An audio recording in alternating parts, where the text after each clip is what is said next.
आता रात्रीचे 12:30 वाजलेत आणि आपल्या सर्वांचे लाडके दक्षिण मुंबईचे खासदार साहेब आणि शिवसेना नेते अरविंद सावंत साहेब आता घरी येत आहे गणपतीच्या दर्शनाला. आणि आता त्यांना रिसीव्ह करायलाच बिल्डिंग खाली आलो आहे. Yeah too much excited to meet him and interact with him. This time I have new questions for him. या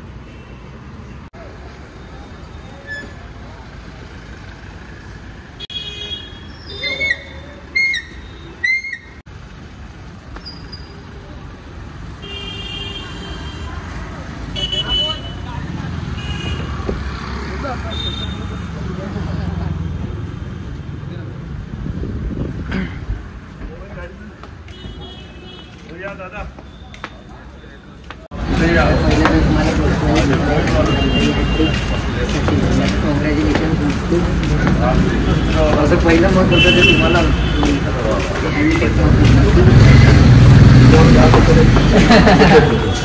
नाही माझ्या मित्रांचे पण दिले ना.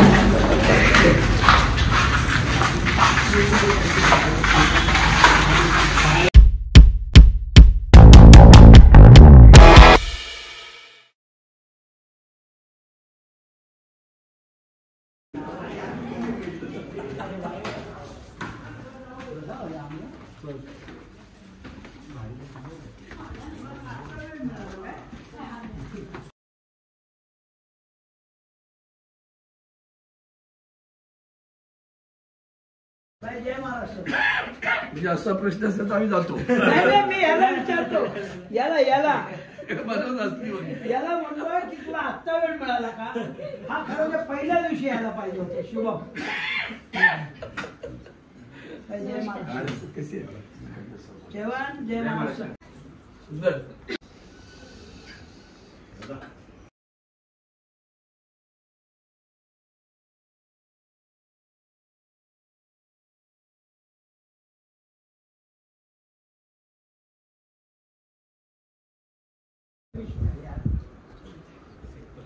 आमच्या घरी गणपतीचा कलर असो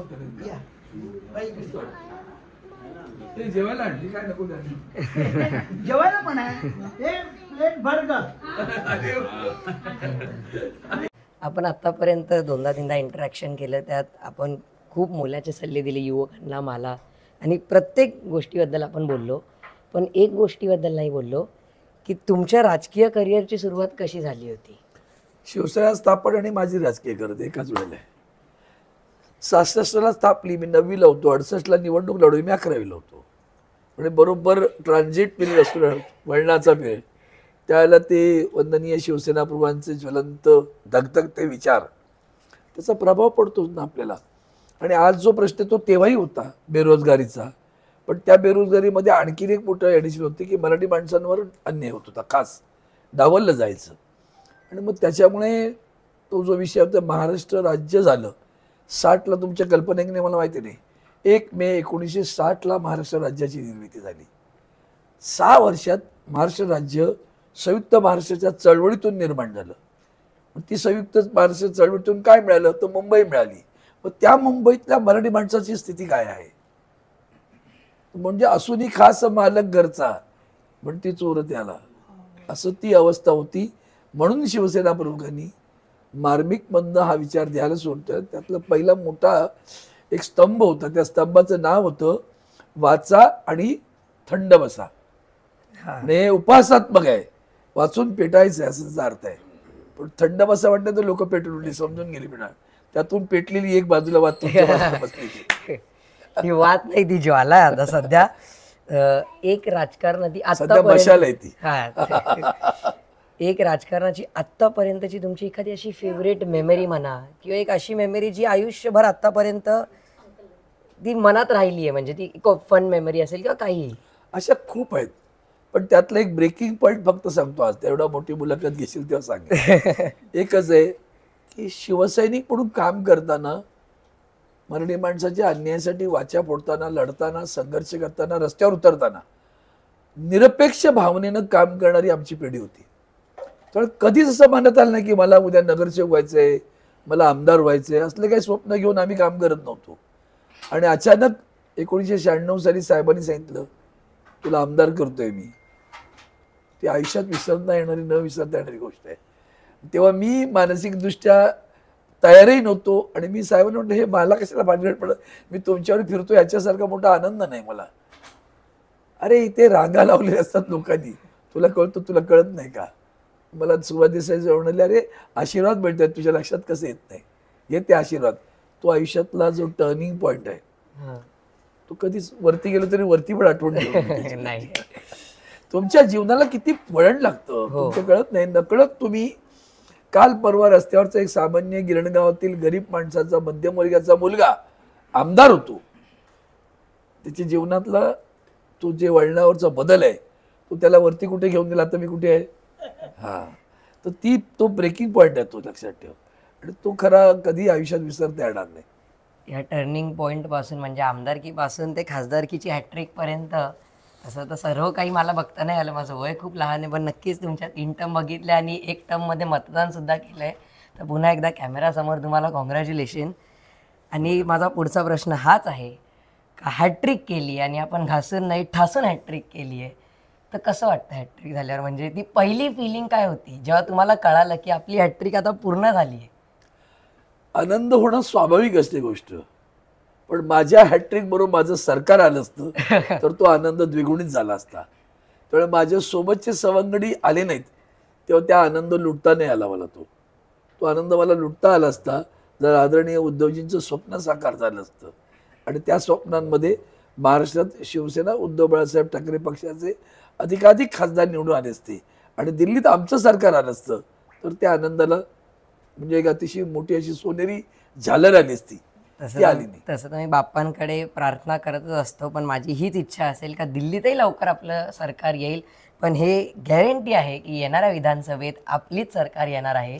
तुझ्या तोंडात साखर ऐकून घे रे बाबा, एवढे मोठे कान, लवकर ऐकून घे. बरोबर. माझा शेवटचा प्रश्न हा असेल, जिथून आपण सुरुवात केली की तुम्ही सांगितलं की तुम्ही 9वीला होते आणि 11वीला पहिली निवडणूक लढवली. मी निवडणूक लढवली, सॉरी पहिली शिवसेनेची पहिली निवडणूक तेव्हा मी स्वतः द्वारसभा घेत होतो, गेट मीटिंग म्हणतात ना, कॉर्नर सभा, तेव्हा घेत होतो. म्हणजे पहिली जी पक्षाने निवडणूक लढवली तेव्हापासून ते आतापर्यंतच्या जर्नीमध्ये म्हणजे नक्कीच सॅटिस्फॅक्शन आहे, पण अजून असं काही आहे का म्हणजे ॲम्बिशन की? ॲम्बिशन नाही, समाधान नाही आहे. ॲम्बिशन कसलं? ॲम्बिशन लोकांना पदांचं असतं, सत्तेचं असतं, पैशाचं असतं.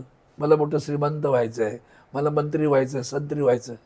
ते तर तुम्ही जगासमोर एक्झाम्पल आहात. मंत्रिपदाचा राजीनामा एका सेकंदात दिलाय. त्याचं नाही, आपल्याला ज्या पदावर दिलं तिथून आपण डिलिव्हर करू शकलो काय याचा विचार केला पाहिजे.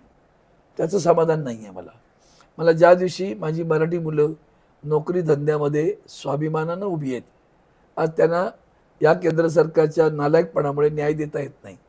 कारण कामगार कायदे बदलून त्यांनी जर वाटोळं केलं आहे नव्या पिढीचं, तर नव्या पिढीला पुन्हा एकदा समृद्ध होताना पाहिजे आहे.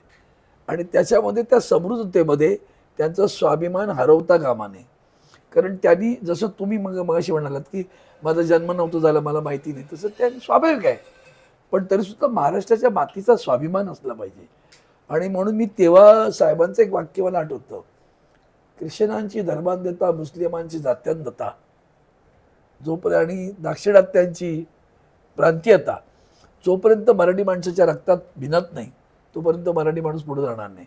आज नेमकं या तिन्ही गोष्टींचा मराठी माणसांमध्ये अभाव आहे आणि ती खाली आणि वर दोन ठिकाणी आजही शाबूत आहे. आपणच मात्र खूप मॅग्नॅनिमस झाल्याच दाखवतो, मोठे झालेच दाखवतो, उदार झाले, तर त्याचा या सगळ्या विचारासाठी संकुचितपणा नाही आहे. त्याच्यातनं प्रत्येक राज्य चांगलं विकसित झालं तर राष्ट्र विकसित झालं. तुम्ही अविकसित राहिलात आणि राष्ट्र विकसित झालं म्हणजे काय झालं? म्हणजे त्याचा अर्थ ना, मानवाची उत्क्रांती जी झाली त्याच्यामधला हा विकास जो आहे तो या पद्धतीनं झाला, त्याचा लाभ सगळ्यांना मिळवता. आता मी महाराष्ट्रातून उद्योग सगळे गेले, पळवले, आम्ही काय केलं? त्याचं दुःख आहे ना, रोखता नाही आलं ना, कारण सत्ता त्यांच्याकडे होती आणि लाचार सरकार होतं आपल्याकडे. ही लाचारी गेली पाहिजे, ती मराठी मुलांना आणि खास करून भूमिपुत्रांना, महाराष्ट्रातील माणसांना कळली पाहिजे. ती कळली तर महाराष्ट्र पुढे जाईल. त्याच्यामध्ये कुठेतरी चिकणमाती होता आलं तर त्याचा मोठा आनंद असेल. नक्कीच लोकसभेच्या वेळेस आपण या लाचारांना लाथा तर मारल्याच आहे, विधानसभेत तर आपण असंही मारणार आहोत.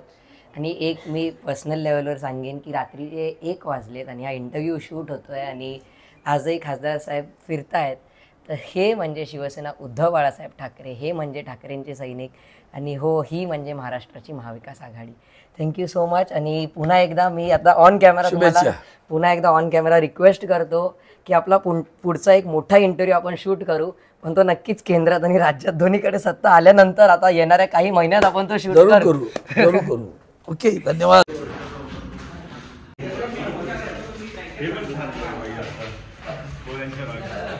हो हो. हे लोक 12:30ला ऐकत होती भाषण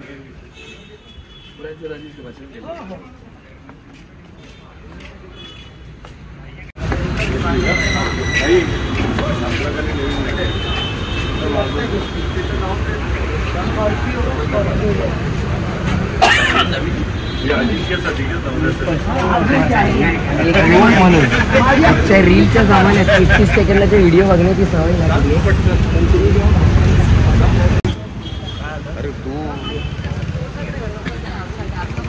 बोलत होता तेच सांगू पुढं की आजच्या रीलच्या जमान्यात 30 सेकंदाच्या जमान्यात सुद्धा तुमचं 30 मिनिटाचं भाषण आम्हाला कमी पडतं. प्राईड ऑफ इंडिया अमेरिकेतल्या माणसाने पाठवतो तुम्हाला ते आता पॉडकास्ट आपण चालू करतो. हां, प्रत्येक भाषण सुंदर असं